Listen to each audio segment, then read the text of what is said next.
কি দেখছো জয়া? একটা বাংলা ছবি। বাবা, কি করে দেখো বাংলা ছবি? শুধু প্যান প্যানানি আর ঘ্যান ঘ্যানানি।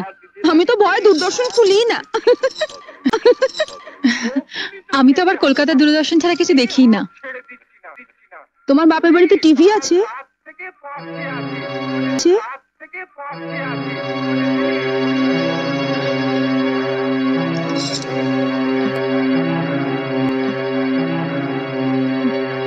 আছে, একটা ছোট ব্ল্যাক এন্ড হোয়াইট টিভি আছে। আসলে আমাদের কেবল কানেকশন নেই তো, তাই ওই কলকাতা দূরদর্শনের প্রোগ্রাম দেখতে দেখতে অভ্যস্ত হয়ে গেছি। এবার অভ্যেসটা বদলাও। ওটা বন্ধ করো আর কেবল টিভি দেখো। এখন আমরাও তো দেখবো। একটা দারুণ হিন্দি ছবি আছে। কি ছবি?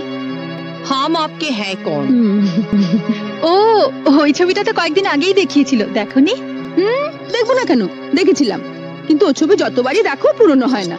আর মাধুরী দীক্ষিতকে দেখে তো মন আর ভরে না, তাই না দিদি? যা বলেছিস।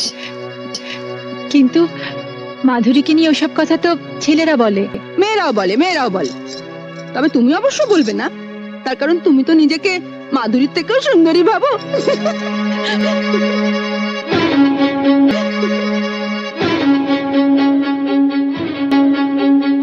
আমি ভাবি না মেজদি, তবে আমি জানি আমি কি। একেবারে পাতে দেওয়া যায় না এমন হতকুচ্ছি তো আমি নই, তাই না? নইলে এ পাড়ায় যাদের বাড়িতে পড়াতে আসতাম তাদের বাড়িতে মা আমাকে দেখেই সঙ্গে সঙ্গে তার ছোট ছেলের বউর জন্য পছন্দ করে ফেলতেন না। আর শুধু কি তাই, বলতে গেলে একেবারে বিনা পয়সায় এক কাপড়ে শাখা সিঁদুর পরিয়ে এবারই ছোট বউ করে নিয়ে এলেন। কলকাতা শহরে তো আর মেয়ের অভাব ছিল না। না, তা ছিল না, কিন্তু ছোট ঠাকুরপোর বিয়ের বয়স হয়ে গেছিল। অত সামান্য রোজগারের ছেলের জন্য কোনো অবস্থাপন্ন ঘরের ডানা কাটা পরি তো আর পাওয়া যাবে না, তাই তোমার সঙ্গে বিয়ে দিয়ে দিলেন। বর্দা মেজদার যখন বিয়ে হয়েছিল তখন তো ওনাদের রোজগার খুব ভালোই ছিল, তাই না? ওনারা কি ডানা কাটা পরি পেয়েছেন? আচ্ছা দিদি, কিছু মনে করো না। তোমাদের দেওরের যদি রোজগার ভালো হতো আর তার যদি বড়লোকের সুন্দরী মেয়ের সঙ্গে বিয়ে হতো, তাহলে তাহলে তোমাদের কি লাভ হতো বলো তো? আমাদের আবার কিসের লাভ?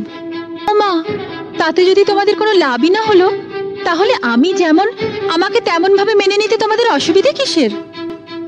আমি তো তোমাদের বাড়া ভাতে ছাই দিতে আসিনি, বা আমি জোর করেও আসিনি। তাহলে আমাকে নিয়ে তোমাদের এত গায়ের জ্বালা কেন?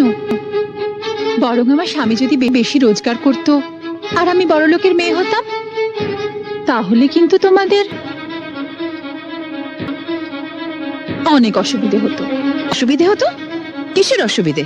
তাহলে এই মুহূর্তে টিভিটা আমিই দেখতাম, আমার পছন্দ মতো দূরদর্শনের বাংলা ছবির চ্যানেল।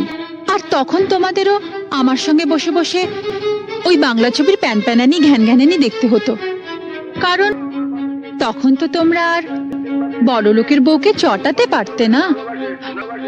তাই যা হয়েছে ভালোই হয়েছে, সাপে বর হয়েছে।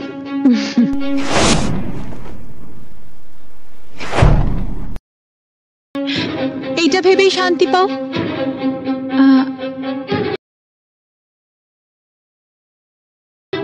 আসি, এখন তোমরা মন দিয়ে হাম আপকে হ্যায় কন দেখো।